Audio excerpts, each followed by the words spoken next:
السلام علیکم ملګرو، تازه خبر رامعرفي شوی دی. نجیبه پیز د حسنین د کور ته د حسنین مور تپوس لا ورغلې ده. د هغې حال احوال یې چیک کړی دی او د حسنین مور سره یې مدد کړی دی. نجیبه پیز د حسنین د مور په باره کې داسې څو خبرې کړې دي او هغې سره یې څومره مدد وکړلو. دغه ټول معلومات موږ تاسو سره په دې ویډیو کې ملګرو نن سهار نجیبه پیز د حسنین د کور ته د حسنین مور تپوس لا ورغلې ده. د هغې غوښتنه یې کړې ده، د هغې حال احوال طبیعت یې چیک کړی دی چې هغه اوس په کوم حالت کې په کور کې پرته ده.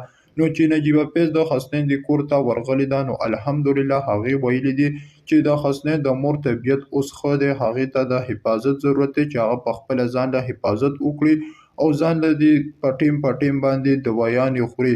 هغې دغه غوښتنه کړې ده چې دوی له د مدد ضرورت دی، د پیسو ضرورت دی، چې څومره کسان هم دې سره مدد کولی شي نو وکړئ ورسره. او هغې ورسره په خپله هم مدد کړی دی، یو څو روپۍ ورکړي دي، خو هغې په سوشل میډیا باندې دا نه دي ویلي چې ما ورله دومره پیسې ورکړي دي. خو نجیبه پیز ویلي دي چې بس ما ورله پیسې ورکړلې. نو نجیبه پیز د حسنین د مور مدد وکړو، پیسې ورکړې او حال احوال له ورغلې وه. دې ځای پورې زموږ نننۍ ویډیو د عصب له معلوماتي ویډیوګانو لپاره په دې چینل کې اوسئ.